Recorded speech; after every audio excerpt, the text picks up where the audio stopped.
Hello friends, ఎలా ఉన్నారు? నేను ఒకసారి మా స్టూడెంట్స్తో కలిసి కోరింగ ఫారెస్ట్ చూసినప్పుడు అక్కడ మేము చాలా విశేషాలను చూసి ఆనందించాం. ఇంతకీ ఈ కోరింగ ఫారెస్ట్ ఏంటంటే మడ అడవులు కలిగినటువంటి ఒక ప్రదేశం. అంటే మనం మ్యాంగ్రోవ్ ప్లాంట్స్ అని పిలుస్తాం కదా, ఆ ప్లాంట్స్ నిండి ఉన్న అభయారణ్యం. ఈ మొక్కలకు ప్రత్యేకత ఉందండి. ఇవి వరదల్ని ఆపుతాయి.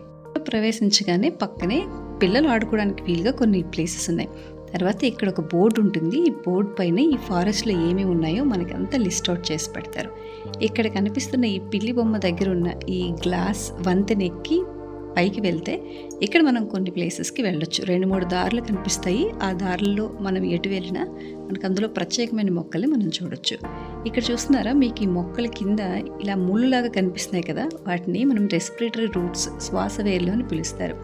నేలలో ఉండే ఆక్సిజన్ సరిపోకపోవడంతో ఈ రూట్స్ పైకి వచ్చి అక్కడి నుంచి ఆక్సిజన్ని అబ్సార్బ్ చేసుకుని వాటి శ్వాసక్రియని కంప్లీట్ చేసుకుంటాయి.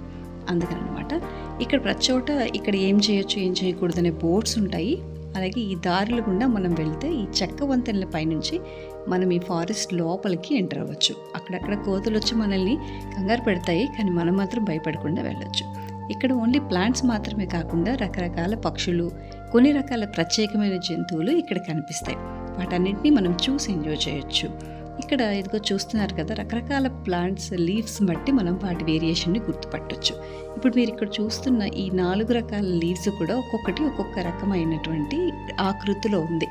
సో వాటిని బట్టి మనం రకాలని గుర్తుపట్టవచ్చు. వీటి కలపతో ఇలాంటి పడవలను తయారు చేసుకోవచ్చు. ఇంకా మనకి ఫారెస్ట్లో కాస్త బోర్ కొడితే చూసుకోవడానికి అక్కడ ఒక ఎక్వేరియం కూడా ఉంది. ఇందులో మంచి మంచి చేపలు కనిపిస్తాయి. ఆకలేస్తే తినడానికి ఒక క్యాంటీన్ కూడా అవైలబుల్గా ఉంటుంది. వీటి విత్తనాలన్నింటినీ ఇలా సేకరిస్తారు. ఈ సేకరించిన విత్తనాలని మనం పట్టుకొని చూడొచ్చు, మనం తీసుకెళ్ళొచ్చు కూడా.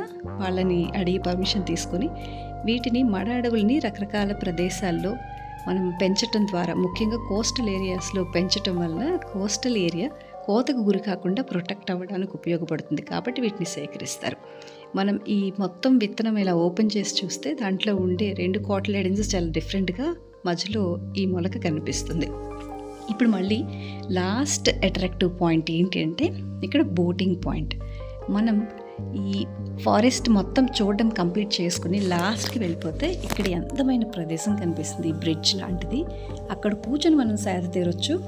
ఇది ఈ నదిని అక్కడికి కలిపేటటువంటి ప్లేస్ అనమాట. మనం నదీ ప్రాంతంలో ఉన్నాం ఇప్పుడు ప్రస్తుతానికి. ఇక్కడ నుంచి ఈ నదితో పాటు ఆ దూరంగా కనిపిస్తున్నది ఆ 2 కొండల లాంటి ప్లేస్ మధ్యలో కనిపిస్తుంది సముద్రం. మరి ఇక్కడ నుంచి మనం వెళ్ళాలి అనుకుంటే బోట్ రైడింగ్ మనకి అవైలబుల్గా ఉంటుంది. సో బోట్లో ప్రయాణం చేస్తున్నంతసేపు కూడా మనం ఒక చాలా చక్కని ఎక్స్పీరియన్స్కి గురవుతాం. నీటి మధ్యలో మనం ఉంటాం, దూరంగా సముద్రం కనిపిస్తుంటుంది. ఈ నది సముద్రం కలిసే ప్లేస్కి మనం డైరెక్ట్గా వెళ్ళిపోవచ్చు అనమాట.